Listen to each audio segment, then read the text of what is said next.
Denny Santa Claus Smith, and we're here in East LA to listen to early East LA rock and roll music. Hi, I'm here with the producer writer, sir. What is your name? Tom Waldman. And what is the Heartbeats based on? It's inspired by a true story of Cannibal and the Headhunters, group from the mid-'60s out of the Ramona Gardens housing project in East LA who had a song, Land of a Thousand Dances. And as a result of that song, they got on the Beatles tour and opened for the Beatles at the Hollywood Bowl. So Eastside Heartbeats is inspired by that story. I saw them in Chicago, Wow, White Sox Stadium, wow. and they opened for the Beatles there also. Well, you can tell us what that was like. It was pandemonium. You Okay. couldn't hear anything. You could hear them a little bit because they appeared, before the Beatles. But the Beatles arrived in a helicopter out on second base, and from the second they spotted the helicopter, everybody, mostly young girls though, all you heard was a scream the rest of the day. You could not hear any Beatle music.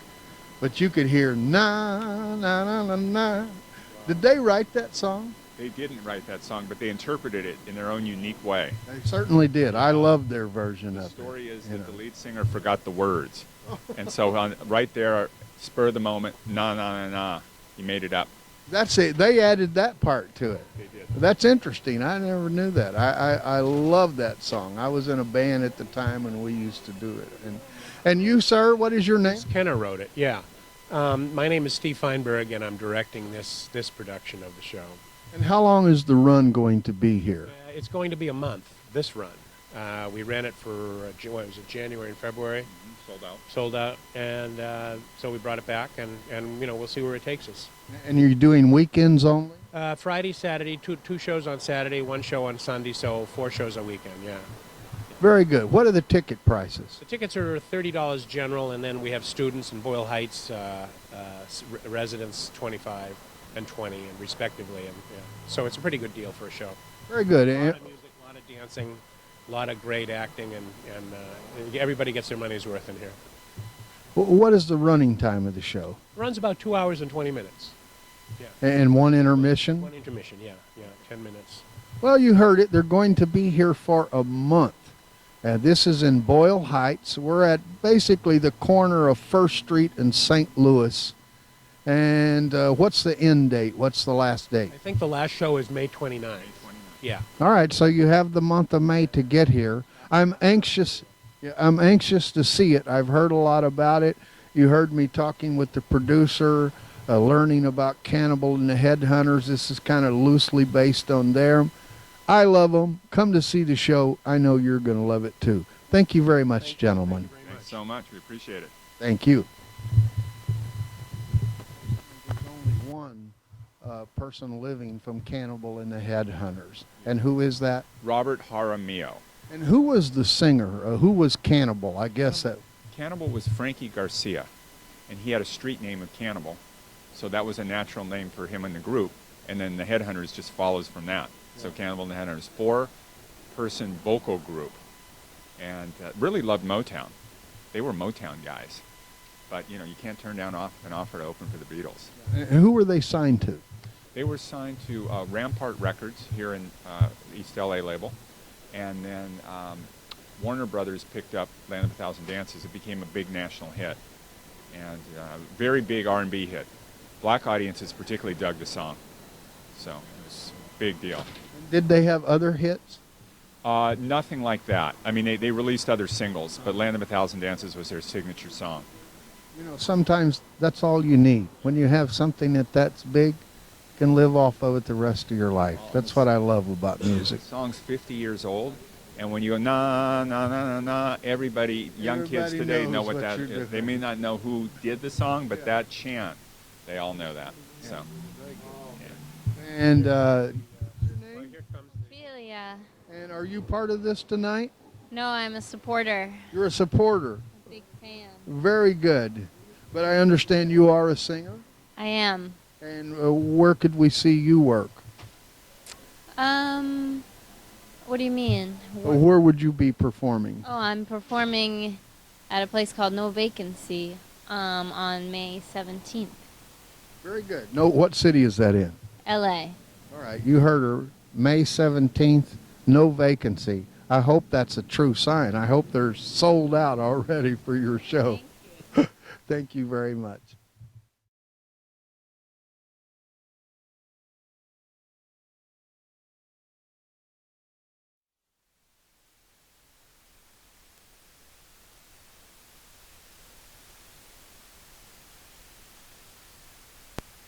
Some music, and I'll let you know what I think as always. I'm ready to have fun. Are you?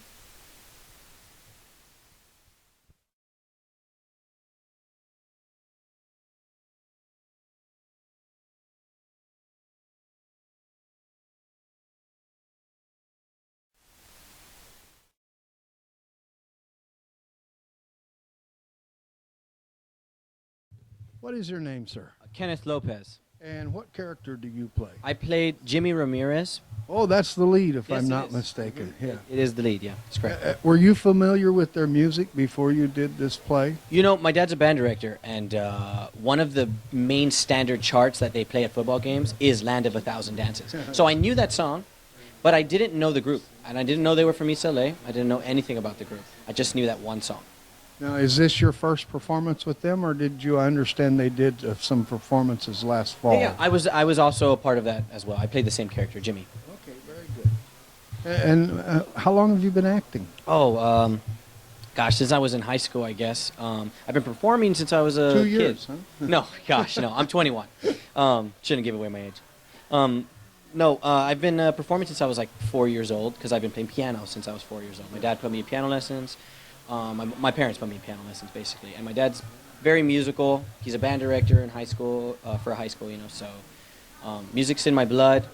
I was in band in high school, and then I started performing. I did a play. I did a musical, and it was great. It was like the best experience I ever had in my entire life. And I was like, I'm going to do this for a living. This is what I want to do. So I went to school I went to school in New York, and I went to school in L.A. as well. And now I'm here. I think I heard that line in the play.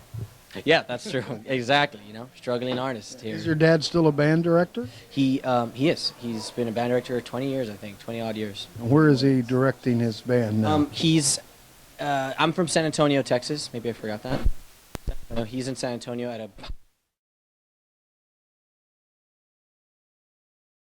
You had though it was one of these. Like a side team or I something. forgot the name of them now. We had a team here in L.A. too. Right. With that. Yeah, LA doesn't. Steve Young was our quarterback. Oh, no way. Yeah, and then he went to. I like basketball a lot more than football. Yeah. Well, it's happening right now. So, Yeah, exactly. do you live here in L.A.? I do. I live in North Hollywood. So that's north of Hollywood. Yeah. Some people call it NoHo. No, exactly. Yeah, I've been A lot out of in little theaters out there. Yes, a lot of. I live right in the arts district, actually, right across the street from the metro station. You know, so I'm right there, right exactly where the arts district is happening. There's little theaters lined up all across the street. So, yeah. Is there anything else you'd like to say about this play? Oh God, you know what? This play is really close to my heart. I think it's an important story, especially because it's happening here in Boyle Heights, and this is something that happened, you know, and not everybody gets to tell their story. You know what I mean? So for me to be, you know, being honored to tell this particular story about this one group who had a really major accomplishment is just really like amazing. You know, so please come out, please see it. It's a story about family. It's a story about love. Like, all hey, that's my one. The play's over. That's right. The play's over. He liked her in the play. I saw that part. definitely liked her in the play. I think he likes her in life. I know I do. Yeah, I think so too. What is your name? I'm Bernardita. Say that again. Bernardita Nazar. But people call me Bernie. Like Bernie It's a Sanders. beautiful name. I love the way it just kind of rolls off your tongue. And what is your character name? Teresa. And what part is Teresa? Teresa is Hal's girlfriend. Hal is the producer that gives the East Side Heartbeats their first chance to break through in the music industry. So it's like an important part because she is the connection between this like teenagers band rock band that didn't know they were talented, they were good, they wanted to do something, but they didn't know where to start, and the producer that can takes them to like the top, and she's the connection between them two. Now, is this a real person, or is this just written in for the play? Yeah, I think she's reading it for the play. She is fictional. Yeah. Well, you do an excellent job. Thank you. When did you start acting? I started acting when I was really little, but I was back home in Chile. I'm from Santiago, Chile.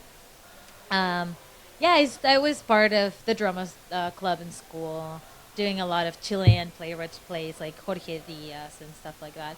And I came here 3 years ago to study musical theater. And I graduated not very long ago. This is my first professional production. Well, that's amazing, because you did a very good job. Thank you. I'm really happy. It's Yeah, really I fun. enjoyed your acting and your singing. Thanks. Thank you so much. Thank you. Thank you. Yay.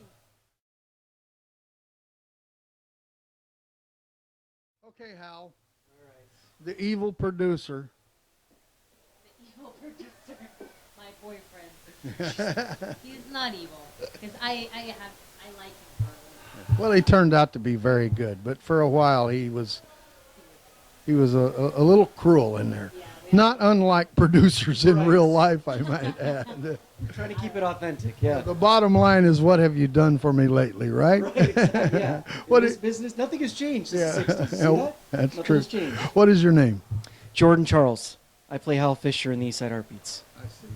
And did you know much about this story before you got this part? Not about, I mean, this is partly fictionally based on the group in this area called Cannibal and the Headhunters. When I came to audition for the role, I decided, okay, it sounded like a great homegrown musical theater production. I only learned about the actual story after I got involved, after I got cast. I talked to the writer, Tom Waldman. I talked to Steve Feinberg, the director, to try to get, some contextual analysis in terms of where they were coming from to kind of organically, bring the story to life off the page. And then you start to see a lot of the, real life representations of where a lot of these groups came from, and especially that particular group and what they went through, the highs and lows of the industry back in the 60s. And so much of this story, it has so much semblance to what's going on today. So much has not changed in the music industry. Some of the mediums have changed, but the overall challenges are still the same. You've got to go up against, a wall. There's obstacles. There are people that are fiendishly looking to try to take a chunk out of you, and it's very, very difficult to stay true to your art, I think. And I think that carries through in this story. The main difference I would see between the 60s and now is that the labels had all the power in the 60s. Now, they still have a lot, but there's a lot of people who just self-publish now. They put their music out on iTunes and Amazon, and there was no way to do that then. You were truly at the mercy of someone like you. Absolutely. And so if they did right by you, that was great. But if they didn't do right by you, they usually had you in an ironclad contract, and there wasn't much you could do about it. It's so true, and I think, I'm not quite sure when the inception of unions came to be, but, if you were the talent back then, I think economically, contractually, you were at a tremendous disadvantage. It's almost like, the haves would understand the business and they would control the money and the finances. And if you had talent, you're musically inclined, but you were considered a have-not. So you're always at the mercy, knocking at the door of someone who has basically your fate or destiny in their hands. And I think that kind of leverage has changed somewhat over the years to where now talent is rising up, largely because the unions have, come to power over the years. But I think back then at its inception, oh my God, I can't even imagine what it was like to be a creative back then. It's got to be so difficult. Thank you so much. Yeah, thank you. I appreciate it. I enjoyed your performance, and I enjoyed the play. Excellent. Thank you. Thank you.